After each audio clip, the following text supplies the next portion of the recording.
Boas tardes. Vamos elevando o pensamento a Deus e a Jesus. Pai nosso que estás nos céus, santificado seja o teu nome. Venha a nós o teu reino. Seja feita a tua vontade, assim na terra como em todos os pontos do universo. O pão do corpo e da alma dai-nos hoje e sempre. Perdoa, Senhor, as nossas dívidas, assim como perdoarmos aos nossos devedores. Não nos deixeis cair em novas tentações, mas livra-nos do mal que existe dentro de nós mesmos.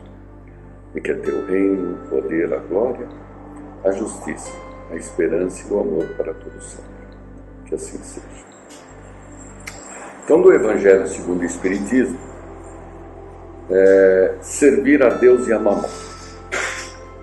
Nenhum servo pode servir a dois senhores, porque ou há de aborrecer um e amar ao outro, ou há de entregar-se a um e não fazer caso do outro. Vós não podeis servir a Deus e as riquezas. Lucas, capítulo 16, versículo 13. Para ilustrar essa passagem, nós pegamos do livro Boa Nova, do Humberto de Campos, a passagem dos discípulos. É muito interessante a questão da formação desse grupo.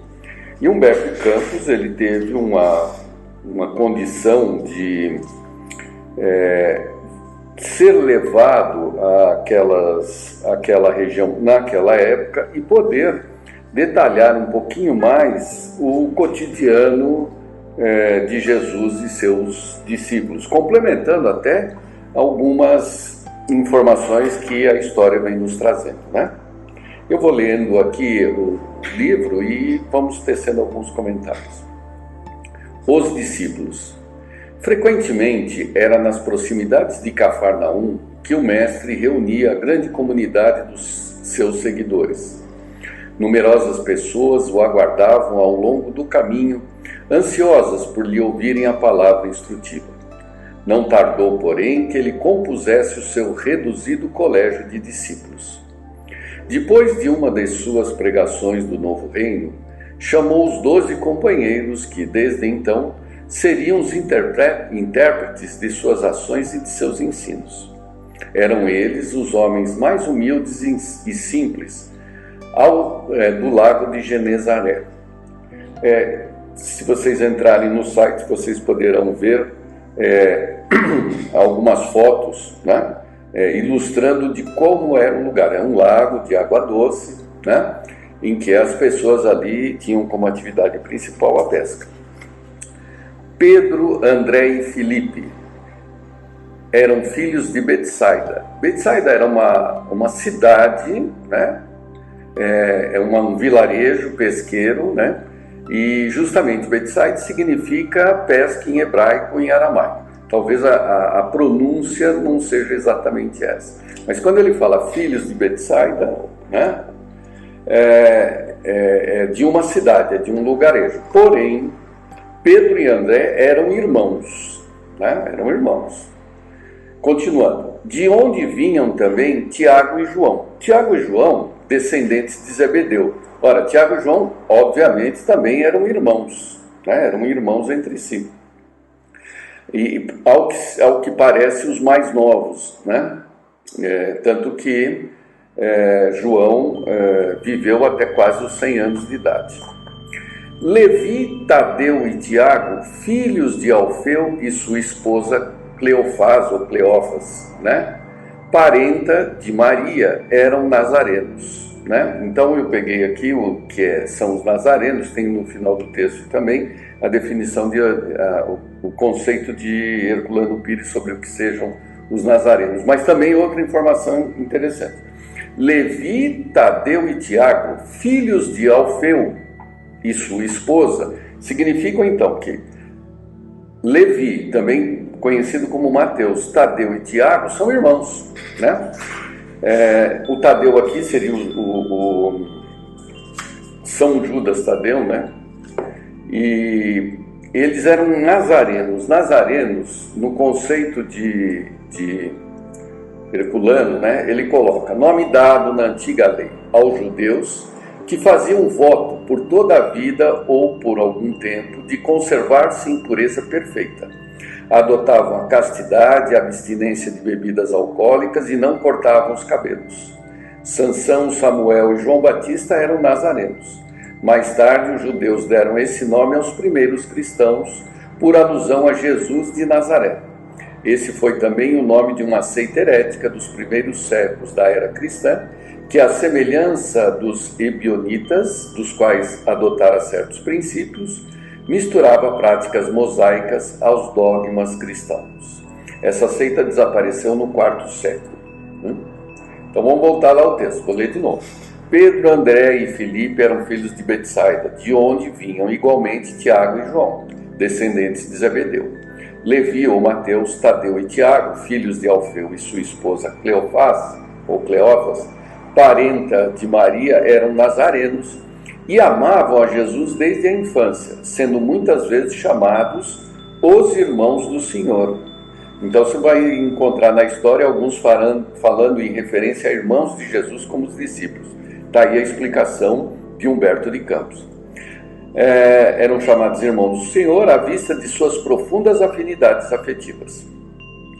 Tomé descendia de um antigo pescador de Dalmanuta e Bartolomeu, também conhecido como Natanael, nascera de uma família laboriosa, trabalhadora de Canaã da Galileia. Simão, mais tarde denominado o Zelote, deixara sua terra de Canaã para dedicar-se à pescaria, e somente um deles, Judas, destoava um pouco deste concerto, pois nascera em Iscariotes e se consagrara ao pequeno comércio em Cafarnaum, onde vendia peixes e quinquilharias. Zelote também era um grupo, né, com tendências políticas, né, de fazer oposição ao Império Romano, né? E se justifica os comentários seguintes. O reduzido grupo de companheiros do Messias experimentou a princípio certas dificuldades para harmonizar-se. Pequeninas contendas geravam a separatividade entre eles. De vez em quando, o mestre os surpreendia em discussões inúteis sobre qual deles seria o maior no reino de Deus. De outras vezes, desejavam saber qual dentre todos revelava sabedoria maior no campo do Evangelho. Levi, ou Mateus, continuava nos seus trabalhos da coletoria local, enquanto Judas prosseguia nos seus pequenos negócios, Judas Iscariote, embora se reunissem diariamente aos demais companheiros. Os 10 outros viviam quase que constantemente com Jesus, junto às águas transparentes do Tiberíades, como se participassem de uma festa incessante de luz. Iniciando-se, entretanto, o período de trabalhos ativos pela difusão da nova doutrina, o mestre reuniu os 12 em casa de Simão Pedro e lhe ministrou as primeiras instruções referentes ao grande apostolado. De conformidade com a narrativa de Mateus, as recomendações iniciais do Messias aclaravam as normas de ação que os discípulos deviam seguir para as realizações que lhes competiam concretizar. Amados, entrou Jesus a dizer-lhe com mansidão extrema: não tomareis o caminho largo por onde anda toda a gente, levada pelos interesses fáceis e inferiores. Buscareis a estrada escabrosa e estreita dos sacrifícios pelo bem de todos. Também não penetreis nos centros de discussões estéreis à moda dos samaritanos, nos das contendas que nada aproveitam as edificações do verdadeiro reino nos corações com sincero esforço. Ide antes em busca das ovelhas perdidas da casa do nosso Pai, que se encontram em aflição e, voluntariamente desterradas do seu divino amor. Reuni convosco todos os que se encontram de coração angustiado, e dizei-lhes da minha parte que é chegado o reino de Deus. Trabalhai em curar os enfermos, limpar os leprosos, ressuscitar os que estão mortos nas sombras do crime ou das desilusões ingratas do mundo. Esclarecei todos os espíritos que se encontram em trevas, dando de graça o que de graça vos é concedido. Não exibais ouro ou prata em vossas vestimentas, porque o reino do céu reserva os mais belos tesouros para os simples. Não ajunteis o supérfluo em alforjes, túnicas ou alpercatas para o caminho, porque digno é o operário do seu sustento. Em qualquer cidade ou aldeia onde entrardes, buscai saber quem deseja aí os bens do céu com sinceridade e devotamento a Deus, e reparti as bênçãos do Evangelho com os que sejam dignos até que vos retireis. Quando penetrardes em alguma casa, saudai-a com amor. Se essa casa merecer a bênção da vossa dedicação, desça sobre ela a vossa paz. Se, porém, não for digna, torne essa mesma paz aos vossos corações. Se ninguém vos receber nem desejar ouvir as vossas instruções, retirai-vos, sacudindo o pó de vossos pés, isto é, sem conservardes nenhum rancor e sem vos contaminardes da alheia iniquidade. Em verdade vos digo que dia virá em que menos rigor haverá para os grandes pecadores do que para quantos procuram a Deus com os lábios de falsa crença, sem a sinceridade do coração. É por essa razão que vos envio como ovelhas ao antro dos lobos, recomendando-vos a simplicidade das pombas e a prudência das serpentes. Acautelai-vos, pois, dos homens, nossos irmãos, porque sereis entregues aos seus tribunais e sereis açoitados nos seus templos suntuosos, de onde está exilada a ideia de Deus. Sereis conduzidos como réus à presença de governadores e reis, de tiranos e descrentes, a fim de testemunhardes a minha causa. Mas nos dias dolorosos da humilhação, não vos dê cuidado como haveis de falar, porque minha palavra estará convosco e sereis inspirados quanto ao que houverdes a dizer. Porque não somos nós que falamos, o Espírito amoroso de nosso Pai é que fala em todos nós. Nesses dias de sombra, em que se lutará no mundo por meu nome, o irmão entregará à morte o próprio irmão, o pai os filhos, espalhando-se nos caminhos o rastro sinistro dos lobos da iniquidade. Os que me seguirem serão desprezados e odiados por minha causa, mas aquele que perseverar até o fim será salvo.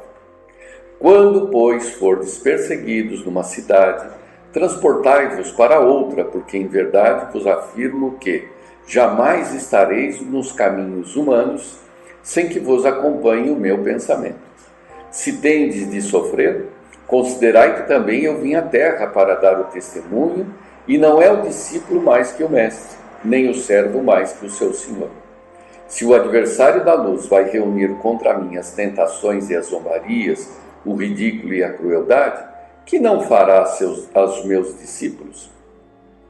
Todavia, sabeis que acima de tudo está o nosso Pai e que, portanto, é preciso não temer, pois um dia toda a verdade será revelada e todo o bem triunfará.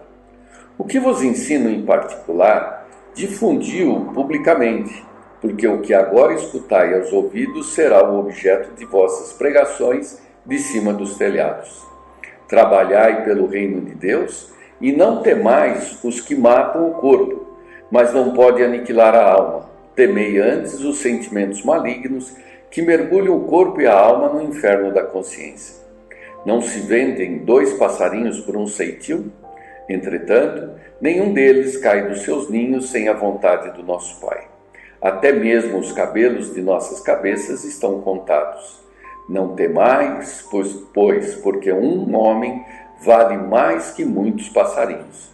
Entregai-vos no amor do Evangelho, e qualquer de vós que me confessar diante dos homens, eu confessarei igualmente diante de meu Pai, que estás nos céus.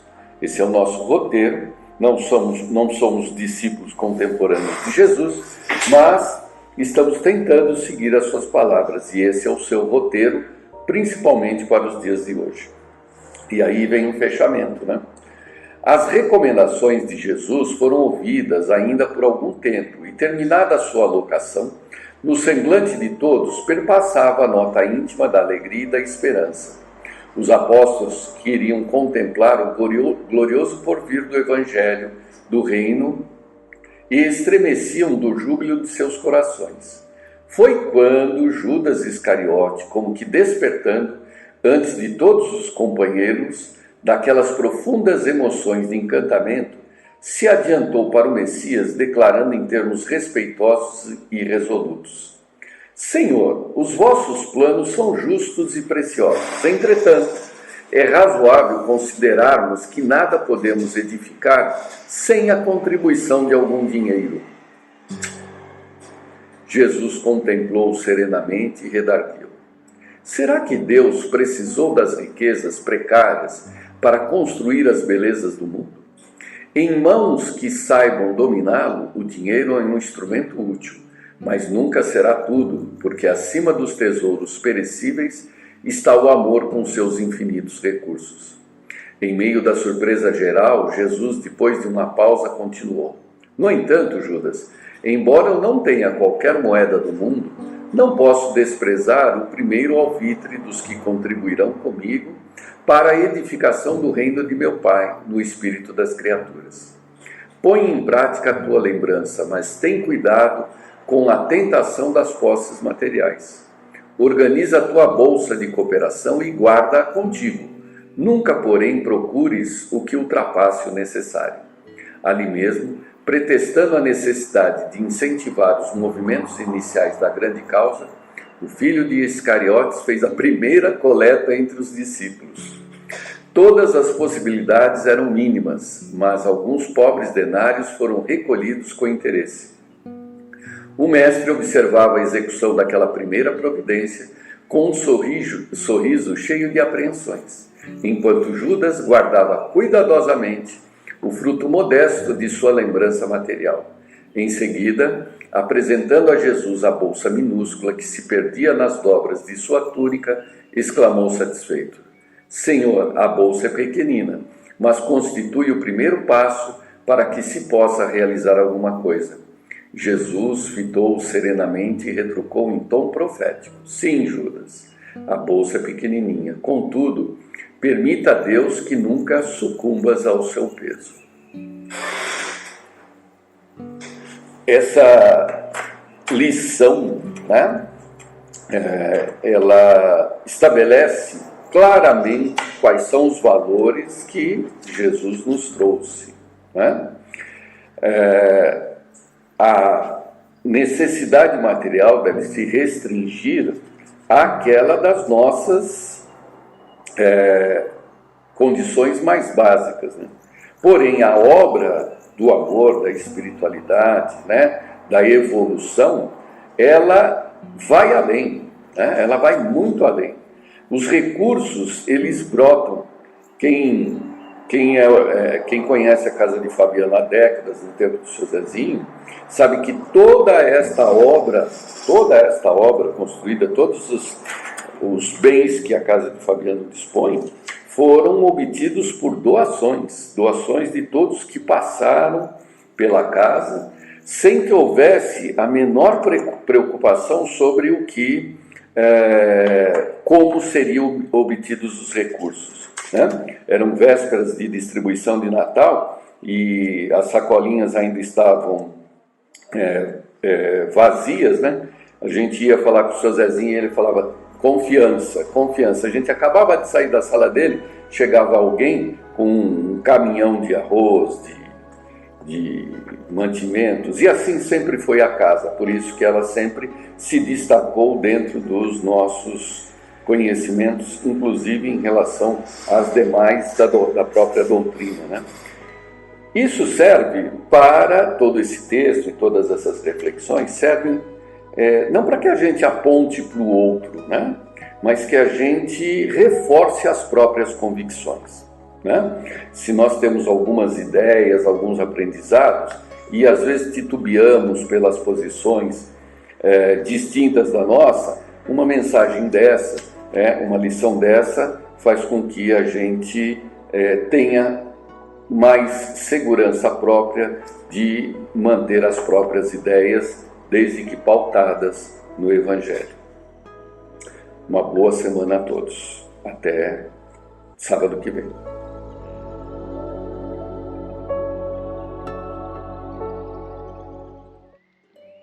Boa ótima tarde a todos nós e que Deus, em sua infinita bondade, nos abençoe, nos fortaleça, nos ilumine, assim como ampare a todos os lares, a todas as famílias da terra, ampare ao nosso lar.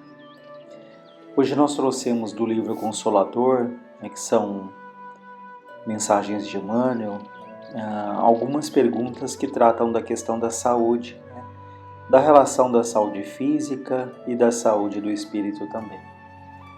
Então a pergunta 95, que é feita para Emmanuel. Em face dos esforços da medicina, como devemos considerar a saúde?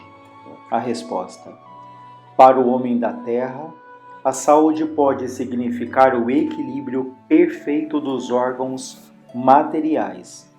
Mas para o plano espiritual, a saúde é a perfeita harmonia da alma, para a obtenção da qual muitas vezes há necessidade da contribuição preciosa das moléstias e deficiências transitórias da terra. Então vejam que aqui na terra consideramos a saúde o equilíbrio perfeito do corpo. Mas para o plano espiritual, a saúde é muito mais do que isso, A saúde é equilíbrio não só do corpo, mas acima de tudo o equilíbrio da alma, já que as nossas doenças físicas, essas doenças mais sérias, elas refletem o que? A doença do espírito, a causa, a matriz, a origem estão no nosso espírito, nos nossos comportamentos. E a doença, como ele fala aqui, muitas vezes é uma contribuição preciosa, não como um castigo, mas como um aprendizado, porque as doenças elas nos levam muitas vezes, elas têm essa função bendita de nos fazer refletir, de nos fazer ali mudar o curso da nossa vida, modificar ali hábitos nocivos, deletérios. Então, se bem aproveitada, ela é um patrimônio sagrado que ajuda e muito na nossa evolução. Então, como foi dito, quantas vezes essa doença é o reflexo das deficiências do nosso espírito. Então, a função da doença não é provocar ali simplesmente a dor, não é um castigo, mas ela tem a função de mudar os nossos comportamentos. Então, se em algum momento ela foi originada por um comportamento que não era devido, que não era adequado, que lesava a nós mesmos ou lesava o outro, ela tem a função agora de o quê? De fazer com que esses comportamentos eles sejam modificados.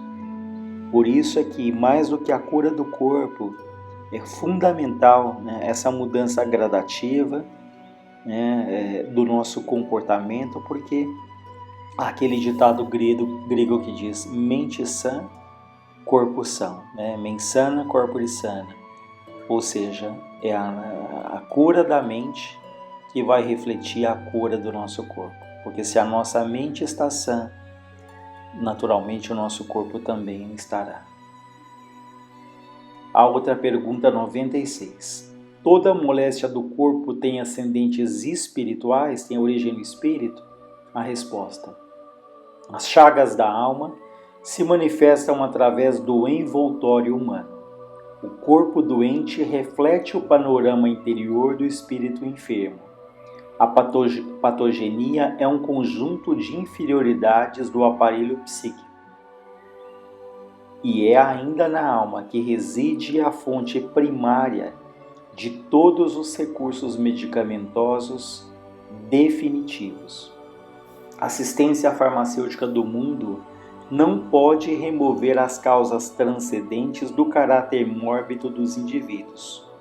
O remédio eficaz está na ação do próprio espírito enfermiço.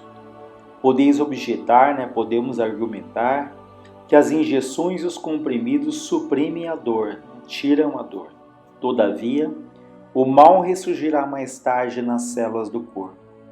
Indagareis aflito quanto às moléstias incuráveis pela ciência da terra, e eu vos direi que a reencarnação em si mesma, nas circunstâncias do mundo envelhecido nos abusos, já representa uma estação de tratamento e de cura, e que há enfermidades da alma tão persistentes que podem reclamar várias estações sucessivas com a mesma intensidade nos processos regeneradores.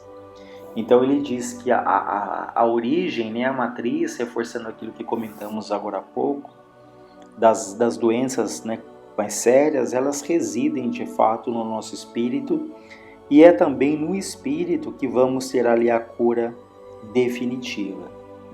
E que há enfermidades que elas podem ali demorar até várias existências, né? Porque nós sabemos que para cada célula do nosso corpo físico, nós temos uma célula correspondente no corpo espiritual, no perispírito. E se lesamos esse perispírito, essas células ali do perispírito, nós vamos ter que regenerá-las, né? Tanto que nós vemos às vezes reencarnações extremamente difíceis, dolorosas, em que nos perguntamos por que Deus permite que uma criatura nasça com tamanhas deficiências, com tamanhas anomalias, mas essas reencarnações às vezes tão difíceis, talvez até os nossos olhos ali ainda muito limitados, reencarnações perdidas, mas são verdadeiras estações de tratamento para o espírito, que ali às vezes numa mente bastante limitada, num corpo bastante debilitado, ele vai gradativamente regenerando essas células do perispírito para que ele recobre então a saúde plena do perispírito, do espírito e do próprio corpo físico para futuras existências mais felizes, mais tranquilas. Ou seja, há processos dolorosos em que o tempo, né, e o exercício ali da fé, da paciência, é que gradativamente vão regenerando essas células do perispírito, né, que naturalmente refletem ali no corpo físico. E outra pergunta bastante interessante: se as enfermidades são de origem espiritual, é justa a aplicação de medicamentos humanos, cirurgia, etc.?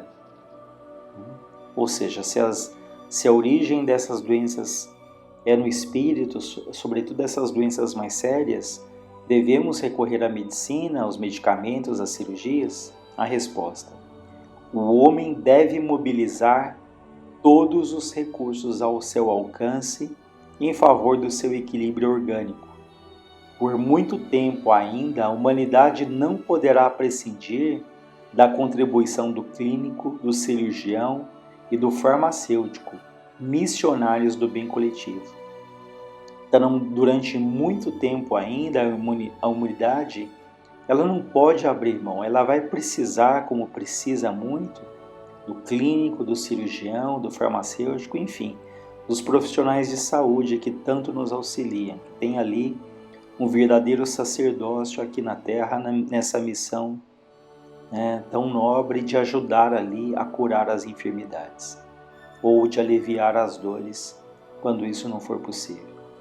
O homem tratará da saúde do corpo até que aprenda a preservá-lo e defendê-lo, conservando a preciosa saúde da sua alma. Olha que interessante, nós ainda teremos esses processos de doenças físicas muito intensos, até que gradativamente nós possamos evoluir enquanto espíritos, né? E aprendendo a preservar o corpo, porque de fato nós abusamos muito da alimentação, de comportamentos ali que são danosos às células do nosso corpo. Nós ainda não temos muito uma cultura de prevenção, né? Nós já trabalhamos muitas vezes preocupados em consertar aquilo que ao longo da vida nós achamos natural que se degrade. É claro que há um envelhecimento natural ali das células, mas quantas vezes, por imprevidência, por descuido, por excessos, nós acabamos ali minando as nossas forças físicas, as nossas energias. E essa pandemia tem nos alertado para isso, né? Hoje nós vemos ali a importância de termos ali um sistema imune fortalecido, a importância de termos a nossa saúde em boas condições, para que se formos surpreendidos ali por uma doença como o Covid, o nosso corpo físico esteja mais preparado para a defesa, né, para o reajuste, para a manutenção ali da integridade das nossas células. Então isso nos faz repensar, nos alerta da importância do cuidado com o nosso corpo físico, que é o templo ali do nosso espírito. Então devemos cuidar sim e sempre do nosso espírito, mas o corpo é um instrumento, é a máquina, é a ferramenta que nós nos utilizamos para cumprir aqui a nossa tarefa na Terra. Por isso se fala que é o templo do Espírito e que merece ali todo o nosso cuidado, todo o nosso respeito, porque é o veículo ali que nos permite estarmos aqui na Terra.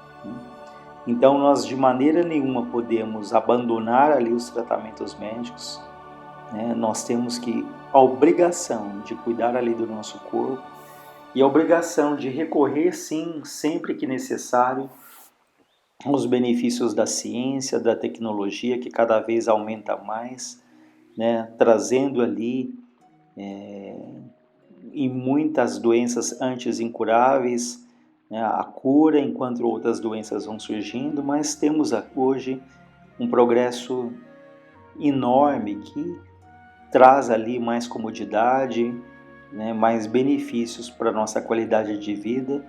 Mas é fundamental que nós tenhamos então essa cultura da prevenção, do autocuidado e não só pensarmos lá na frente que será natural termos tantas doenças, né? E ele diz ainda, acima de tudo temos que reconhecer que os serviços de defesa das energias orgânicas nos processos humanos, como atualmente se verificam, assegura uma estabilidade de uma grande oficina de esforços santificadores no mundo. Quando, porém, o homem espiritual dominar o homem físico, os elementos medicamentosos da terra estarão transformados na excelência dos recursos psíquicos, e essa grande oficina achar-se-á elevada a santuário de forças e possibilidades espirituais junto das almas. Então, quando formos ali espíritos mais evoluídos, naturalmente nós não teremos doenças como temos, né? Porque se as doenças físicas refletem um espírito ainda doentio, no futuro da humanidade, ou em mundos, como já acontece em mundos mais evoluídos, não há ali essa doença do corpo físico, até porque os corpos são muito mais rarefeitos, muito mais sutis, e nós ainda temos aqui um corpo muito material, muito denso. Mas à medida que o espírito progride, esse corpo ele vai se tornando cada vez mais sutil, menos materializado e mais saudável, porque vai refletir também um espírito mais equilibrado, mais ponderado, mais sensato, né? Enfim, um espírito mais maduro ali no caminho a Deus. Outra pergunta, por que não será permitida às entidades espirituais a revelação dos processos de cura da lepra, do câncer e tantas outras doenças que ainda não têm cura? A resposta, antes de qualquer consideração, devemos examinar a lei das provações e a necessidade da sua execução plena. Na própria natureza da Terra e na organização de fluidos inerentes ao planeta, residem todos esses recursos, até hoje inaprendidos pelas ciências dos homens. Jesus curava os leprosos com a simples imposição de suas mãos divinas. Então, nesse primeiro momento, ele fala que devemos considerar a necessidade das provações, né, que as doenças acabam trazendo, é que na própria terra, na própria natureza, o homem vai descobrir gradativamente a solução para essas doenças que ainda nós não temos a cura. O plano espiritual não pode quebrar o ritmo das leis do esforço próprio, como a direção de uma escola não pode decifrar os problemas relativos à evolução dos seus discípulos. Então, ainda que os espíritos superiores eles saibam qual seria ali a solução para determinadas doenças, eles não vão ali trazer essas soluções porque essa busca do bem, essa busca do equilíbrio, ela tem que ser uma conquista da humanidade aqui na Terra.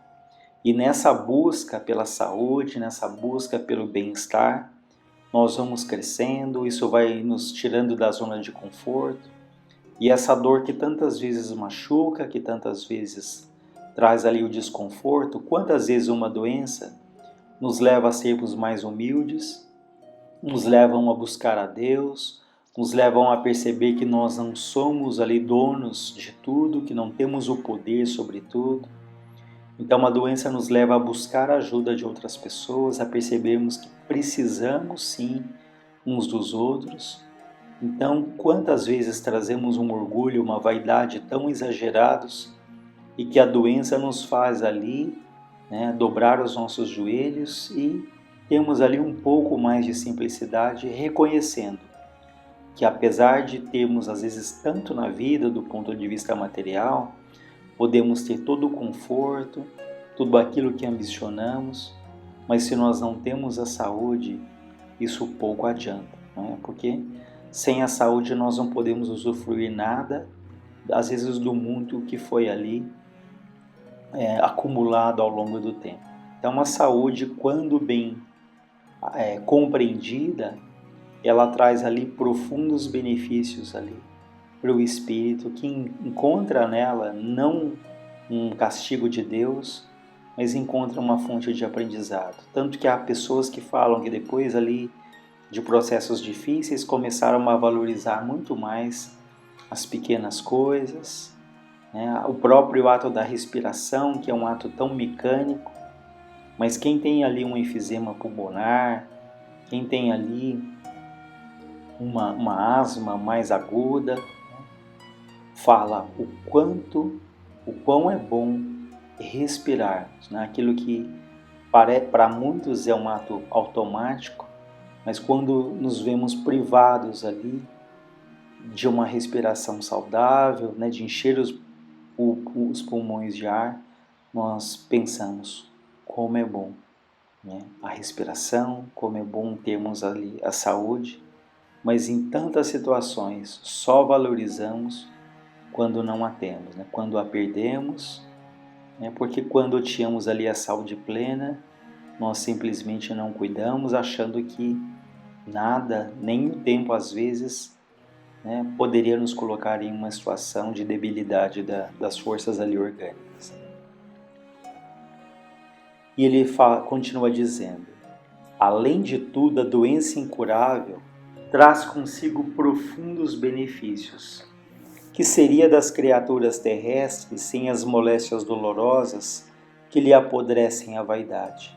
Até onde poderiam ir o orgulho e o personalismo do espírito humano sem a constante ameaça de uma carne frágil e atormentada? Observemos as dádivas de Deus no terreno das grandes descobertas, mobilizadas para a guerra de extermínio, e contemplemos com simpatia os hospitais isolados e escuros, onde tantas vezes a alma humana se recolhe para as necessárias meditações.